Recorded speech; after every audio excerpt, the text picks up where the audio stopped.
The shattering reality of a president impeached in South Korea it is something which, of course, captures the news, but it is shocking, with the National Assembly voting 204 to 85 in favour of impeaching Jun.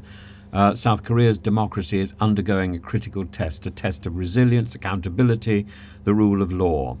And his impeachment stems from the allegations that nothing short of the extraordinary can describe. He's accused of attempting to impose martial law, obstructing the constitutional functions of the National Assembly, directing military and police forces to arrest political leaders and even journalists. And these actions, the opposition argues, reflect not just an overreach of power, but a direct assault on South Korea's hard-won democratic institutions, and all of this at a time when the world could not be more volatile.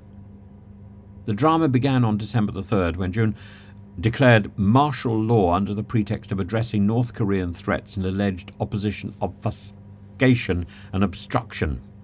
Yet his justification quickly unravelled. Testimonies from military officers and police officials revealed that his intention went far beyond addressing emergencies. Orders were allegedly given to prevent lawmakers from convening, raid media organisations and detain political opponents. These actions painted a chilling picture reminiscent of South Korea's authoritarian past under military dictators, a past the nation has tried to leave behind.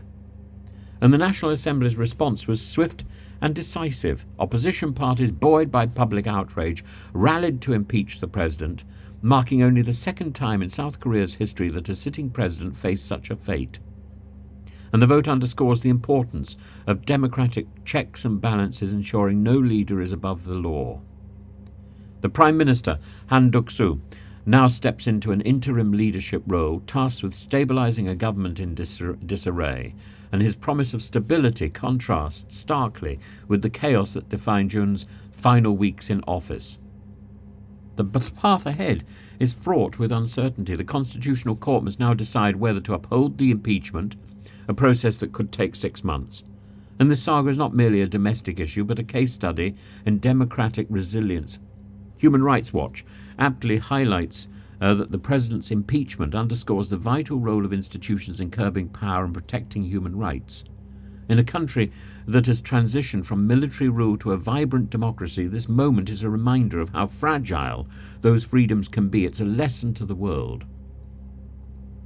And the public's response has been overwhelming. Tens of thousands gathered outside the National Assembly, celebrating the vote as a victory for democracy.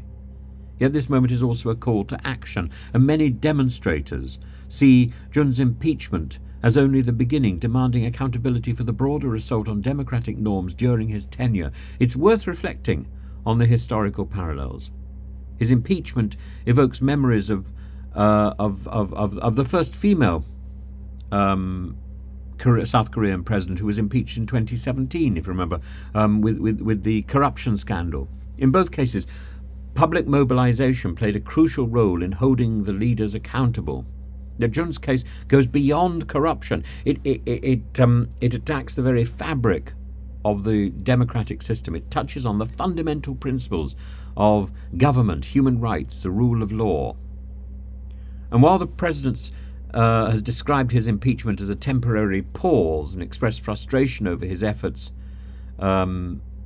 his remarks reflect a profound disconnect. His administration's record, particularly its rollback of human rights, the protections for women, the minorities, LGBTQ individuals, alongside his anti-feminist rhetoric during his campaign, suggests a presidency more focused on consolidating power than advancing equality or justice. And if this can happen in South Korea, where else can it happen? So, when awaiting the Constitutional Court's verdict, South Korea stands at a crossroads, and the outcome will not only determine the president's fate, but also set a precedent for future leaders.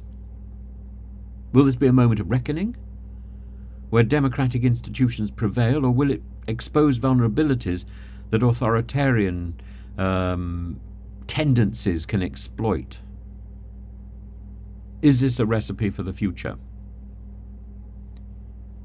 The president's impeachment is a stark reminder of the fragility of democracy, whichever country we happen to be in. It's a call for vigilance, accountability, and the unwavering commitment to the rule of law, and the sense of what is right, the sense that there is a goal, and that goal is absolute. We all fall short of it, but there is an absolute goal. And South Korea's journey since December the 3rd has illuminated the critical importance of these principles. For nations around the world, this serves as a cautionary tale and an inspiring example of democracy in action.